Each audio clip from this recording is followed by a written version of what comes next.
Delitos por fraude en Chile, las cifras registradas en el último año y las modalidades más utilizadas. Facts. De acuerdo con la Policía de Investigaciones, en los primeros 5 meses del año, las denuncias hechas bajo la categoría estafas y otras defraudaciones contra particulares llegaron a 7.256. De este total, 4.207 fueron cometidas a través de canales digitales. Es fundamental la educación que deben y tienen que brindar tanto el gobierno como los bancos e instituciones financieras, en pos de enseñar a los usuarios sobre los alcances y riesgos que existen al entregar información sensible. Por último y no menor, es menester modificar la ley N grado 20.009, toda vez que ha mostrado falencias y errores garrafales que terminan afectando al usuario en vez de otorgarle la protección y seguridad deseada. Expresa José Francisco Gallego, abogado senior de FGN Abogados y experto en delitos por fraude. ¿Qué dicen las cifras? De acuerdo con el último informe de resultados de gestión operativa de PDI, correspondiente al año 2021, los delitos económicos fueron de las categorías de casos investigados que más prevalecieron, registrando un total de 52.199 casos. Ese mismo año, PDI registró en promedio unas 50 denuncias diarias por el delito de estafa o fraude.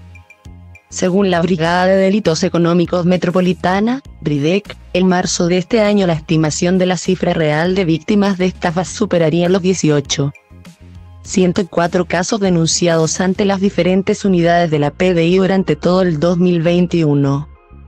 Incluso, superando los 621 casos de denuncias registradas en los 2 primeros meses de 2022. En julio, PDI informó que, según el balance cuatrimestral de la BRIDEC, estos delitos aumentaron a 7.256 solo en los primeros 5 meses del presente año, de los cuales 207 se localizaron en la región metropolitana, 824 en la región de Valparaíso, 792 en la región del Biobío, 207 fueron cometidos a través de canales digitales, 58% del total. Con respecto al estudio de opinión pública y percepción ciudadana de PDI, correspondiente a junio de 2021, el 74% de los delitos denunciados corresponde a robos, fraudes o estafas y asalto, de los cuales, un 14% corresponden a fraudes, estafas, usurpación de identidad y clonación de tarjetas. El abogado, José Francisco Gallego, asegura que, al primer semestre del 2022, ha existido un leve aumento en cuanto a la concreción de estos ilícitos, según los números que manejan en el estudio jurídico. ¿Qué tipos de fraudes o estafas son las más comunes en Chile?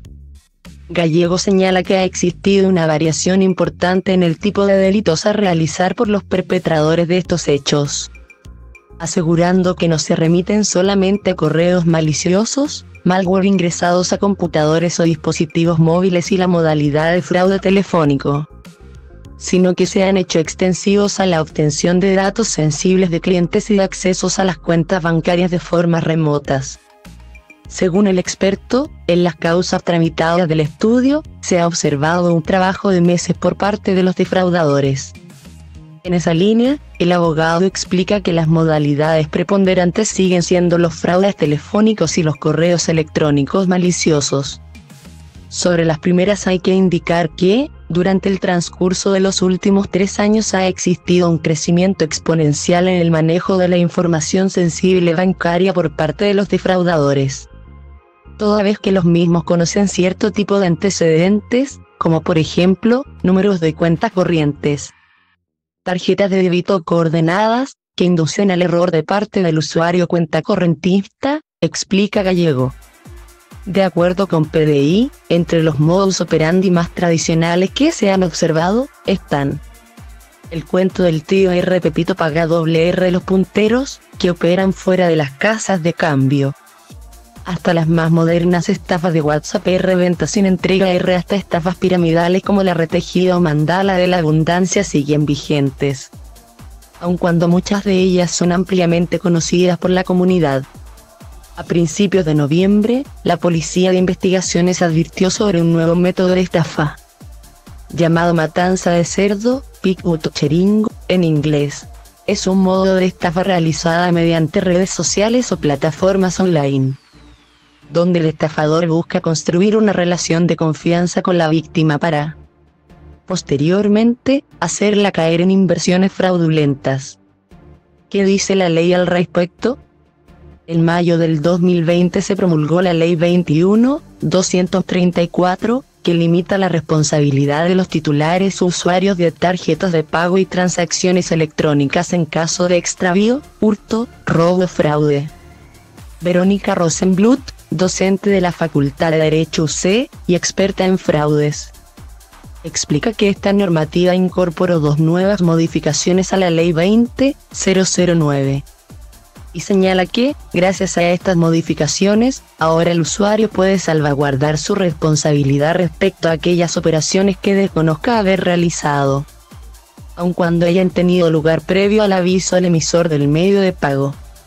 Ante esto, la académica explica que el procedimiento legislativo que se lleva a cabo cuando se presentan operaciones que no superan las 35 UF contempla un plazo de 5 días de investigación donde, además, el emisor debe realizar la devolución del cargo monetario.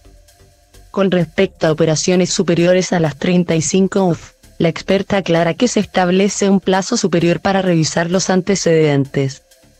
Y si se confirma la transacción del usuario, el caso procede a ser judicializado ante policía local. En esta situación, Rosenbluth señala que no ha sido muy efectivo el procedimiento. Lamentablemente, la modificación a la Ley N grado 20.009, por la Ley N grado 21.234, no se hace cargo de los diferentes tipos de fraudes puesto que es más general, y además, ha traído aparejado múltiples problemas al usuario cuenta correntista, toda vez que, bajo esta normativa, los bancos e instituciones financieras se encuentran en la obligación de demandar por la culpa, negligencia o descuido al momento de ser defraudado o no haber participado activamente en el fraude. Una vez depositadas las 35 unidades de fomento en la cuenta de la persona defraudada, afirma José Francisco Gallego. Además, Gallego explica que esta modificación ha generado una suerte de impunidad en contra de los autores materiales del fraude, toda vez que los bancos e instituciones financieras no persiguen a quien acometió este ilícito, castigando a la víctima de los hechos a través de la demanda que los afectará, nuevamente, en su patrimonio.